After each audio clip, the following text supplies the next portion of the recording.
അല്ലാഹുവിന്റെ വിശുദ്ധമായ ഖുർആൻ,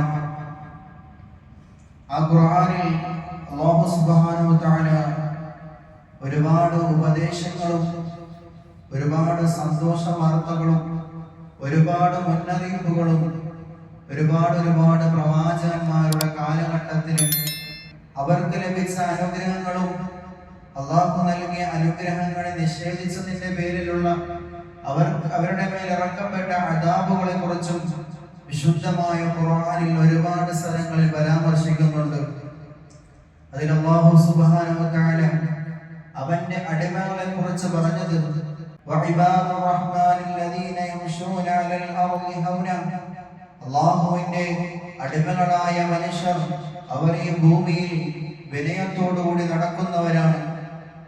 അല്ലാഹു അങ്ങനെ വിനയമുള്ളവരെ എന്ത് ചെയ്യുമെന്ന് റസൂലുള്ളാഹി സ്വല്ലല്ലാഹു അലൈഹി വസല്ലം തങ്ങൾ പഠിപ്പിച്ചു തരുന്നു. വമാ തവാദഅ അഹദുൻ ലില്ലാഹ്, അല്ലാഹു തആലയ്ക്ക് വേണ്ടി ആരെങ്കിലും വിനയം കാണിച്ചാൽ ഇല്ലാ റഫഅഹു അല്ലാഹു, അല്ലാഹു സുബ്ഹാനഹു വ തആല അവനെ ഉയർത്തുമെന്ന് ശഫീഉനാ റസൂലുള്ളാഹി സ്വല്ലല്ലാഹു അലൈഹി വസല്ലം. നമുക്ക് അല്ലാഹു നൽകിയ അനുഗ്രഹത്തിന്റെ പേരിൽ മറ്റുള്ളവർക്ക് അല്ലാഹു നൽകിയ അനുഗ്രഹത്തിന്റെ പേരിലും അവർക്ക് ഒരുപാട് സൗകര്യങ്ങളും സൗഭാഗ്യങ്ങളും നൽകി എനിക്കൊന്നും നൽകിയില്ലല്ലോ എന്ന് വിഷമിക്കുവാനോ, നമ്മളെക്കാൾ താഴെയുള്ളവരിലേക്ക് നോക്കി അവരെക്കാൾ ഒരുപാട് അനുഗ്രഹങ്ങൾ എനിക്ക് ലഭിച്ചിട്ടുണ്ടല്ലോ എന്നതിന്റെ പേരിൽ അഹങ്കരിക്കുവാനോ ഒരു വിശ്വാസിയും ഒരിക്കലും ആ രീതിയിലുള്ള പ്രവർത്തനങ്ങൾ അവന്റെ മനസ്സിൽ പോലും ചിന്തിക്കാൻ പാടില്ല എന്ന് വിശുദ്ധമായ ഖുർആനും ഹദീസുകളും നമുക്ക് പഠിപ്പിച്ചു തരികയാണ്. അല്ലാഹുവിന്റെ വിശുദ്ധമായ ഖുർആൻ പറയുന്നു, വഇദ് ഖുൽനാ ലിൽ മലായികതി ഇസ്ജുദൂ ലി ആദമ ഫസജദു. അല്ലാഹു സുബ്ഹാനഹു വ തആല മണ്ണിൽ നിന്നും സൃഷ്ടിക്കപ്പെട്ട ആദം നബി അലൈഹിസ്സലാമിനെ മലക്കുകളോട് സുജൂദ് ചെയ്യാൻ, പ്രണാമം ചെയ്യാൻ വേണ്ടി അല്ലാഹു നിർദ്ദേശിക്കുമ്പോൾ ഇല്ലാ ഇബ്ലീസ് ഒഴികെയുള്ള എല്ലാ മലക്കുകളും അല്ലാഹുവിന്റെ കൽപ്പന അനുസരിക്കുകയും ഇബ്ലീസ് മാത്രം ധിക്കാരമായി നടന്നപ്പോൾ അല്ലാഹു സുബ്ഹാനഹു വ തആല ഇബ്ലീസിനോട് ചോദിച്ചു, എന്തേ ഞാൻ പറഞ്ഞ കൽപ്പന നീ എന്തേ അനുസരിക്കാത്തതെന്ന് പറഞ്ഞപ്പോൾ ഇബ്ലീസ് പറഞ്ഞ ഒരു മറുപടി ഉണ്ട്, അന ഖൈറും മിൻഹു, ഞാൻ അവനേക്കാൾ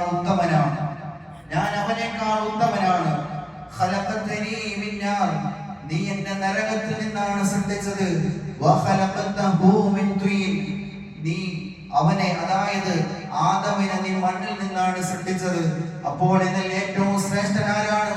മണ്ണിൽ നിന്ന് പടക്കപ്പെട്ട ആദമാണോ, തീയിൽ നിന്നും സൃഷ്ടിക്കപ്പെട്ട ഞാനാണോ ഏറ്റവും ഉത്തമനെന്ന് റബ്ബിനോട് ചോദിക്കുന്ന നിലയിലുള്ള മറുപടിയായപ്പോൾ അല്ലാഹു സുബ്ഹാനഹു വ തആല ഉടനെ തന്നെ അല്ലാഹു സുബ്ഹാനഹു വ തആല ഇബ്ലീസിനെ ശപിക്കുകയുണ്ടായി. എന്തിന്റെ പേരിൽ? അല്ലാഹുവിനെ ഇബാദത്ത് ചെയ്യാത്തതിന്റെ പേരിലാണോ? ഇബാദത്തുകൾ ചെയ്യുന്നതിൽ എന്തെങ്കിലും വീഴ്ച വരുത്തിയതിന്റെ പേരിലാണോ? അതല്ല, ഇബാദത്തുകൾ ചെയ്യുന്നതിൽ എന്തെങ്കിലും കുറവുകൾ വരുത്തിയതിന്റെ പേരിലാണോ? അല്ല. ഇബ്ലീസിനെ കുറിച്ച് പഠിക്കുകയാണെങ്കിൽ വിശുദ്ധമായ ഖുർആനിലും പണ്ഡിതന്മാർ നമുക്ക് പഠിപ്പിച്ചു തരുന്നുണ്ട്, ഇബ്ലീസിന്റെ യഥാർത്ഥ പേര് അസാസിൽ എന്നായിരുന്നു. മലക്കുകളെക്കാൾ ഇബാദത്തുകളും അറിവുകളും ഉണ്ടായിരുന്ന ഒരു ജ്ഞാനിയായിരുന്നു. അല്ലാഹു ജിന്ന വർഗത്തിൽ പടക്കപ്പെട്ടതായിരുന്നു ഈ അസാസിൽ. എത്രത്തോളം എന്നാൽ മലക്കുകൾക്ക് പോലും ഇതേപോലെ ക്ലാസ് എടുത്തു കൊടുക്കുന്ന, മലക്കുകളുടെയും ഉസ്താദ് എന്നറിയപ്പെടുന്ന രീതിയിൽ മനുഷ്യരുടെ, ജിന്നുകളുടെയും മലക്കുകളുടെയും ഇടയിൽ ഏറ്റവും ഉന്നതമായ ഉയർന്ന പദവി നൽകി അല്ലാഹു ആദരിച്ച ഒരു വ്യക്തിയായിരുന്നു ഇബ്ലീസ് എന്ന് പറയുന്ന അസാസിൽ.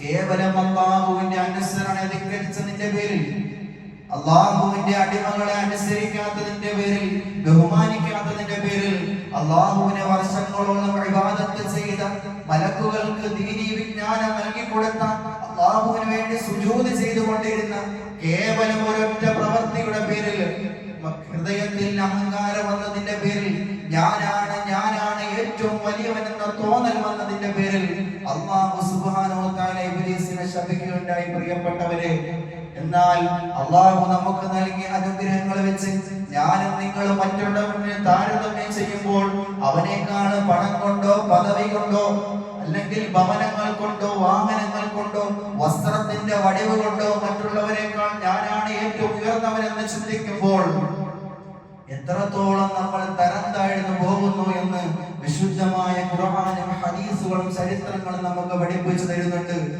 അഹങ്കാരം ഒരിക്കലും മനുഷ്യനെ വളർത്തുകയില്ല. അഹങ്കാരം മനുഷ്യനെ എന്നും താഴ്ത്തിക്കൊണ്ടേയിരിക്കും. ഒരുവൻ അല്ലാഹുവിന് വേണ്ടി താഴ്ന്നു ജീവിച്ചാൽ വിനയത്തോടുകൂടി അവന്റെ വീട്ടിലാണെങ്കിലും അവന്റെ സമുദായത്തിലാണെങ്കിലും അവന്റെ സൊസൈറ്റിയിലാണെങ്കിലും അവനുമായി ബന്ധപ്പെട്ടവരോടാണെങ്കിലും അവൻ താഴ്മയോടുകൂടിയാണ് അവന്റെ പ്രവർത്തനങ്ങൾ നടക്കുന്നതെങ്കിൽ അല്ലാഹു സുബ്ഹാനഹു വ തആല അല്ലാഹു അവനെ ഉയർത്തുമെന്ന് പറഞ്ഞത് ഇന്നേ വരെ കളവ് പറഞ്ഞിട്ടില്ലാത്ത ശഫീഉനാ റസൂലുള്ളാഹി സ്വല്ലല്ലാഹു അലൈഹി വസല്ലം. നമ്മൾ മനസ്സിലാക്കണം, അല്ലാഹുവിന്റെ റസൂൽ സല്ലല്ലാഹു അലൈഹി വസല്ലം തങ്ങളെ മക്കയിലെ മുശ്രിക്കുകൾ മുഴുവൻ ഉപദ്രവിച്ചപ്പോൾ അല്ലാഹുവിന്റെ റസൂലിന് നിർഭയത്വം നൽകിക്കൊണ്ട് അല്ലാഹുവിന്റെ റസൂലിന് സുരക്ഷിതത്വം നൽകിക്കൊണ്ട് അല്ലാഹു സുബ്ഹാനഹു വ തആല മദീനയിലേക്ക് ഹിജ്റ ചെയ്യാൻ വേണ്ടി വഹി നൽകിയപ്പോൾ അല്ലാഹുവിന്റെ റസൂലിന്റെ സഹാബാക്കൾ മുഴുവനായി പ്രവാചകനോട് ചോദിക്കുന്നു, നബിയെ, നമുക്ക് ഇവിടെ സുരക്ഷിതമില്ലേ നബിയെ? സ്വന്തം നാട്ടിൽ ജീവിക്കുവാനോ വളരുവാനോ നമ്മുടെ തൊഴിലുകൾ ചെയ്യുവാനോ നമുക്ക് സ്വാതന്ത്ര്യമില്ലാതെ നമ്മളെ ഇവിടെ ഹനിക്കപ്പെടുകയാണോ റസൂലേ എന്ന് ചോദിച്ചപ്പോൾ അല്ലാഹുവിന്റെ റസൂൽ സമാധാനത്തിന്റെ ഒരു വചനം പറയുന്നു, ഇന്നല്ലാഹ മഅനാ, തീർച്ചയായും അല്ലാഹു നമ്മുടെ കൂടെയാണ്.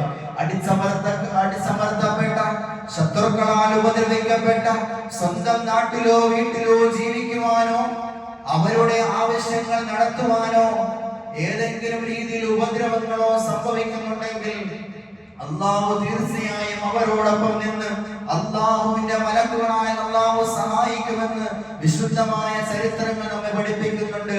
അവസാനം അല്ലാഹുവിന്റെ റസൂൽ മക്ക ഫതഹ് വിജയം നേടി. അവസാനം അല്ലാഹുവിന്റെ റസൂൽ മക്കയിലേക്ക് തിരിച്ചു വരുമ്പോൾ ആ നാട്ടിലുള്ള അല്ലാഹുവിന്റെ റസൂലിനെയും സഹാബത്തിനെയും ദീനിനെയും നശിപ്പിച്ചവരെ നശിപ്പിക്കുന്നതിന് വേണ്ടി അല്ലാഹുവിന്റെ റസൂൽ ആഹ്വാനം നൽകിയില്ല. അവരെ നശിപ്പിക്കുന്നതിന് വേണ്ടി അല്ലാഹുവിന്റെ റസൂൽ ആയുധങ്ങളൊന്നും ശേഖരിച്ചില്ല. അല്ലാഹുവിന്റെ റസൂൽ പ്രൗഢഗംഭീരമായുള്ള യാത്രയില്ല അവിടെ നടത്തിയത്. ഒട്ടകപ്പുറത്തിരുന്നിട്ട് അല്ലാഹുവിന്റെ റസൂൽ സല്ലല്ലാഹു അലൈഹി വസല്ലം തങ്ങൾ വിനയത്തോടുകൂടി ആ ഭൂമിയിലോട്ട് നോക്കി നടന്ന ഒരു ചരിത്രമാണ് വിശുദ്ധമായ ദീൻ നമുക്ക് പഠിപ്പിക്കുന്നത്. അവിടെയാണ് ആ ഒരൊറ്റ പ്രവർത്തനം കൊണ്ടാണ് അല്ലാഹുവിന്റെ റസൂലിന്റെ ഈ വിനയത്തിന്റെ പ്രവൃത്തി കണ്ടാണ് അല്ലാഹുവിന്റെ റസൂലിനെ ഉപദ്രവിച്ച ശത്രുക്കൾ പോലും ഇസ്ലാമിലേക്ക് കടന്നുവന്നു എന്ന് ചരിത്രങ്ങൾ നമുക്ക് പഠിപ്പിക്കുമ്പോൾ ഒരൊറ്റ ഹദീസ് മാത്രം പറഞ്ഞുകൊണ്ട് ഞാൻ നിർത്തുന്നു. അല്ലാഹുവിന്റെ റസൂൽ സല്ലല്ലാഹു അലൈഹി വസല്ലം തങ്ങൾ പറയുന്നു, ലാ യദ്ഖുലുൽ ജന്നത, സ്വർഗ്ഗത്തിൽ പ്രവേശിക്കുകയേ ഇല്ല, ബൽ കാന ഫീ ഖൽബിഹി മിസ്ഖാല ദർറത്തിൻ മിൻ കിബ്ർ, അഹങ്കാരത്തിന്റെ ഒരു അണുമണിയെങ്കിലും ഒരു മനുഷ്യന്റെ ഹൃദയത്തിലുണ്ടെങ്കിൽ അവൻ സ്വർഗ്ഗത്തിൽ പ്രവേശിക്കുകയേ ഇല്ല എന്ന് ശഫീഉനാ റസൂലുള്ളാഹി സ്വല്ലല്ലാഹു അലൈഹി വസല്ലം. അതുകൊണ്ട് ഞാനും നിങ്ങളും അഹങ്കരിക്കാതെ വിനയത്തോടുകൂടി അല്ലാഹുവിന്റെ യഥാർത്ഥ അടിമകളെന്ന് അല്ലാഹു വിശേഷിപ്പിച്ചുള്ള കൂട്ടത്തിൽ ഉൾപ്പെട്ടുകൊണ്ട് തഖ്വയോടുകൂടി ഈമാനോടുകൂടി ജീവിക്കുവാനും ആഖിബത്ത് നന്നാക്കി ഈമാനോടുകൂടി മരണപ്പെടാനും അല്ലാഹു സുബ്ഹാനഹു വ തആല നമുക്ക് തൗഫീഖ് നൽകി അനുഗ്രഹിക്കുമാറാകട്ടെ. അതിനുള്ള ഒരു മാറ്റത്തിന്റെ തുടക്കമാകട്ടെ ഈ വിശുദ്ധമായ റമദാനിന്റെ മഗ്ഫിറത്തിന്റെ ദിനരാത്രങ്ങൾ. അല്ലാഹു സുബ്ഹാനഹു വ തആല നമ്മുടെ മുഴുവൻ പാപങ്ങളും ദോഷങ്ങളും പുറത്ത് യഥാർത്ഥ അടിമയായി ജീവിക്കാൻ അല്ലാഹു തൗഫീഖ് നൽകി അനുഗ്രഹിക്കുമാറാകട്ടെ. വആഖിറു ദുആഇന അൽഹംദുലില്ലാഹി റബ്ബിൽ ആലമീൻ. അസ്സലാമു അലൈക്കും വറഹ്മത്തുള്ളാഹി തആല